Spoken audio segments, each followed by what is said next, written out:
Cuando los salmones aún remontaban el río Narcea, desde el mar Cantábrico hasta su cabecera, las aguas eran limpias y cristalinas. Bajaba el río alegre, bajo los robles, hayas, avellanos, arces, sauces y alisos. Más abajo, bucólicos remansos y pozos estimulaban la tenacidad de los pescadores de caña, atraídos por la sabrosa trucha del Narcea. En las orillas, se apacentaban vacas en los verdes prados de esos valles surcados por los bosques galería, repletos de los grandes alisos o humeiros, capaces de prosperar con sus raíces sumergidas bajo las aguas. El río proporcionaba agua potable para los pueblos, para las personas y animales, para mover los molinos o las primeras fábricas de luz, y suponía un lugar de recreo veraniego para los muchachos del valle.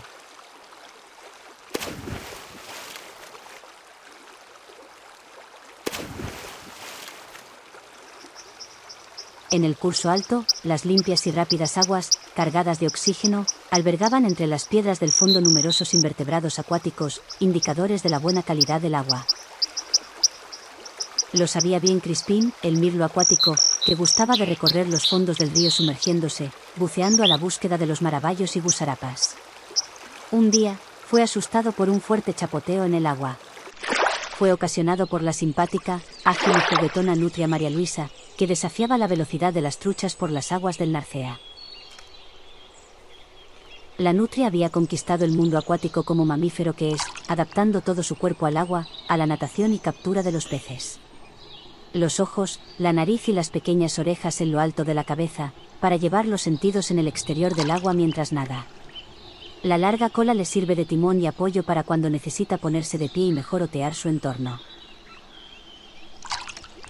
La reina del río tiene también unas membranas interdigitales, distinguiendo así a la nutria de otros mamíferos carnívoros.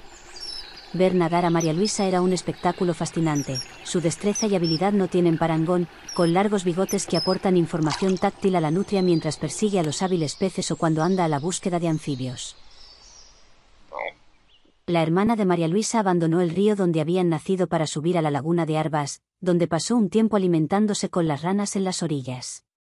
Pronto, sin embargo, decidió buscar un nuevo río, caminando por la montaña para cambiar de valle.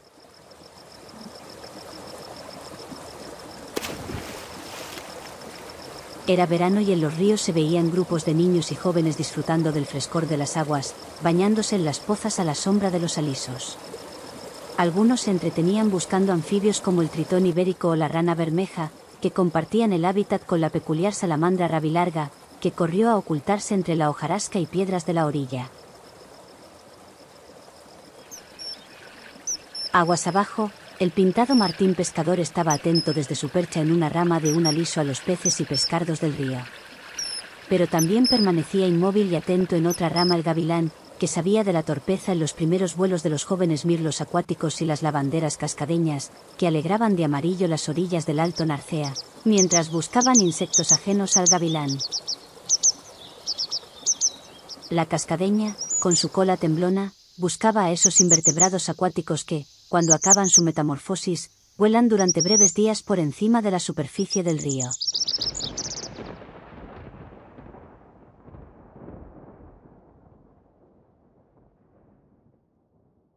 Tras una tormenta de verano, María Luisa se enrolló con unas cuerdas en la orilla del río, se sorprendió también al ver plásticos y basuras. Se acordó de cuando su abuela le dijo que se contaminaban los ríos o se envenenaban con lejía y cal o incluso dinamitando los pozos donde vivían las coloridas truchas. En estos tiempos, escondida entre la frondosidad de la orilla, María Luisa pudo ver cómo estaban cambiando las cosas, pues vio a gente analizando las aguas y estudiando su río, o recogiendo basuras y residuos. En otras ocasiones veía a personas caminando por las orillas, haciendo bonitas excursiones fluviales.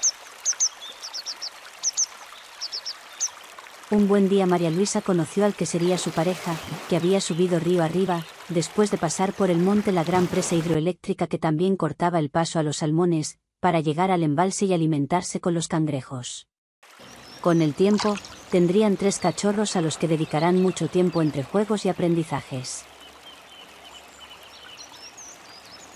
María Luisa les enseñará a nadar con agilidad, llevándolos al agua y sumergiéndose, mientras juegan y bucean, pero les enseñará sobre todo a pescar las ágiles truchas, las aves del río o a buscar los anfibios por las orillas.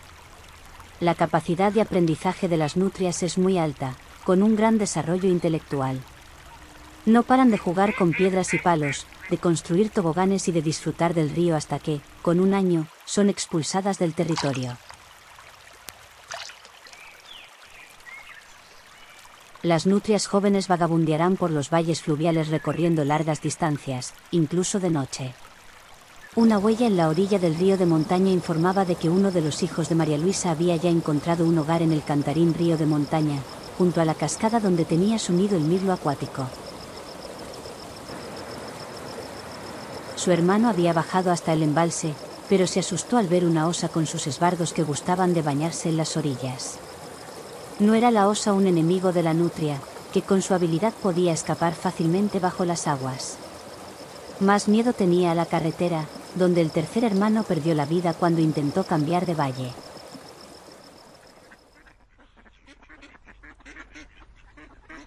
En el embalse, tenía la competencia de la garza y el cormorán. Arga, la garza real, se andaba por la orilla del embalse a la captura de ranas mientras que Julián, el cormorán, se zambullía bajo las aguas como la nutria, tanto para pescar, como para esconderse de los tiros de escopeta que acababan con los suyos en los supuestos controles de población de esta especie.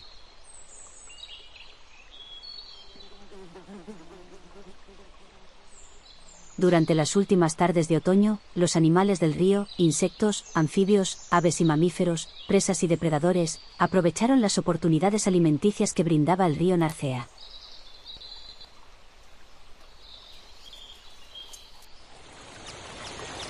María Luisa se disponía ya a pasar el invierno en el río.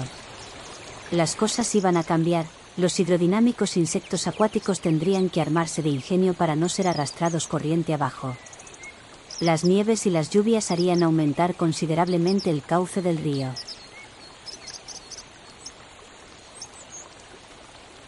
Se acortaron los días. Los alisos y los sauces perdieron las hojas cuando cientos de lúganos venidos del norte se colgaron de las ramas de los humeiros para alimentarse con sus pequeñas piñas. La vieja nutria se dio cuenta de que ese paraíso que fue siempre para ella el río estaba desapareciendo, sus orillas eran estercoleros, los plásticos indicaban el nivel a donde habían subido las aguas con las riadas y crecidas, la contaminación industrial y doméstica, los abonados y los purines modificaban los parámetros que indican la calidad de las aguas, y los pequeños invertebrados, base de la cadena alimentaria del río, eran los primeros en notarlo. Y así, se zambulló y buceó largamente María Luisa, soñando con una nueva primavera, verde, alegre, de aguas limpias, donde un río vivo permita a los anfibios alimentarse de las gusarapas y los tricópteros, que serían también perseguidos por la lavandera cascadeña, el tritón ibérico o el mirlo acuático, mientras un martín pescador tendría que andarse nuevamente con cuidado con aquellos grupos de niños que volverán a bañarse y reírse en su río.